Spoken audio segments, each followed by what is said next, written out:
تو میں عرض یہ کر رہا تھا کہ اللہ کے ولی شیخ عبد القادر جیلانی رحمۃ اللہ علیہ سے کسی نے سوال کیا کہ ایک بے نمازی تھا اور آپ اس کی نماز جنازہ کیوں نہیں پڑھیں گے؟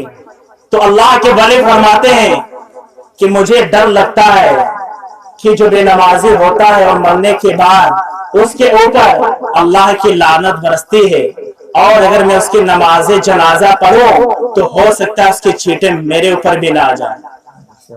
تو نماز چھوڑنے والے کا کتنا برا انجام ہوتا ہے، ابھی آپ کے سامنے وہ واقعے آئیں گے۔ پہلے میں آپ کو یہ سمجھانا چاہتا ہوں کہ شریعت محمدیہ کے اندر نماز پڑھنے والوں کا کیا مقام و مرتبہ ہے، نماز پڑھنے سے ہماری مصیبتیں ٹلتی ہیں یا نہیں ٹلتی ہے، نماز پڑھنے سے ہمارے دل کو سکون میسر ہوتا ہے یا نہیں ہوتا ہے، اور نماز پڑھنے سے اللہ میں آزمائشوں میں بھی ڈال دیتا ہے، امتحانوں میں بھی ڈال دیتا ہے، دونوں باتیں ہیں۔ تو نماز پڑھنے والے کا شریعت محمدیہ کے اندر بہت بڑا مرتبہ ہے۔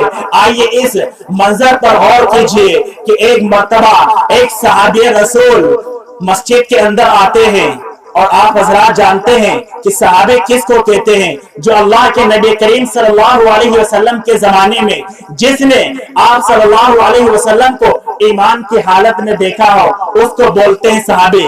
تو مسجد کے اندر آتے ہیں اور وضو فرما رہے ہیں، اور اللہ کے نبی بھی وضو کر رہے ہیں، اور وہ صحابی رسول ان کی آنکھوں سے آنسو نکل رہے ہیں۔ اللہ کے نبی کریم صلی اللہ علیہ وسلم نے جب یہ دیکھا کہ وہ صحابی ہیں اور وضو بھی کر رہے ہیں، ان کی آنکھوں سے آنسو نکل رہے ہیں، آپ نے فرمایا کہ اے فلاں شخص، اے صحابی رسول، اے میرے دوست، بتا تو کیوں رو رہا ہے، کیا وجہ ہے؟ وہ صحابی رسول کہنے لگے، اے اللہ کے نبی، میں اپنے گھر سے آیا ہوں، لیکن میرا ایک جوان بیٹا ہے، اور وہ بالکل مرنے کے قریب ہے، اس کا دم نکلنے کے قریب ہے۔ غور سے سننا اس واقعے کو کہ نماز پڑھنے سے اللہ ہماری مصیبتیں کس طریقے سے دور کرتا ہے۔ وہ صحابی رسول کہنے لگے کہ میرا ایک جوان بیٹا ہے اور وہ بالکل مرنے کے قریب ہے، میں اس کو چھوڑ آیا ہوں۔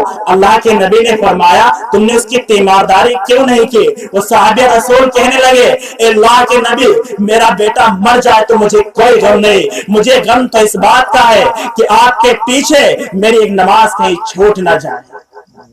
اب اللہ کے نبی کریم صلی اللہ علیہ وسلم نے کہا ایک برتن لاؤ، وہ پیالہ لے کر آیا، اور آپ صلی اللہ علیہ وسلم نے اس کو پانی بھر کر دیا اور کہا کہ جا اپنے بیٹے کو پلا دے جاتا ہے۔ وہ صحابی رسول دوڑتے ہوئے جاتے ہیں اور اپنے بیٹے کو وہ پانی کا پیالہ دیا، اور پھر مسجد کے اندر دوڑتے ہوئے چلے آتے ہیں۔ اب اللہ کے نبی نماز پڑھا رہے ہیں۔ جب اللہ کے نبی کریم صلی اللہ علیہ وسلم نماز پڑھا چکے تو آپ نے دائیں سلام پھیرا اور بائیں سلام پھیرا۔ جب سلام پھیرا تو وہ صحابی رسول کھڑے ہوئے، اور کھڑے ہونے کے بعد جیسے ہی آگے کو بڑھے، ایک قدم آگے بڑھایا تو کیا دیکھتے ہیں کہ دوسرے صف کے اندر ان کا بیٹا بھی کھڑا ہوا ہے۔ اب اللہ کے نبی کریم صلی اللہ علیہ وسلم نے پوچھا کہ اے فلاں شخص، کیا بات ہے، کیوں رکے ہو؟ کہا اللہ کے نبی، ابھی یہ میرا بیٹا مرنے کے قریب تھا اور آپ نے سلام پھیرا، دوسری صف کے اندر کھڑا ہوا ہے۔ تو نماز کے اندر کتنے برکت ہے، جس کا دم نکلنے پر تھا وہ بھی مسجد کے اندر پہنچ گیا۔ یہ نماز کی برکت نہیں تو اور کیا ہے، جسے ہم نے اور آپ نے بھلا دیا ہے، جس کی اہمیت کو پہچانا نہیں ہے۔ نماز پر چھوڑنے والے کو حدیث پاک کے اندر کتنا بڑا گناہ قرار دیا گیا ہے۔ جو شخص نماز کو چھوڑتا ہے، حدیث پاک کے الفاظ ہے کہ زنا سے بدتر وہ گناہ کر رہا ہے، زنا سے بدتر وہ گناہ کر رہا ہے۔ اور آئیے میں آپ کو بتاؤں کہ نماز چھوڑنے والا، نماز چھوڑنے پر مجھے واقعہ یاد آ گیا کہ اللہ کے ایک مرتبہ حضرت مولانا ارشد گنگوہی رحمۃ اللہ علیہ، ان سے کسی نے ایک مرتبہ ایک بزرگ سے ملنے کے لیے جاتے ہیں۔ غور سے سننا اس واقعے کو کہ وہ ایک مرتبہ ایک بزرگ کے پاس ملنے کے لیے گئے، اور سخت گرمیوں کا موسم تھا، اور گرمیوں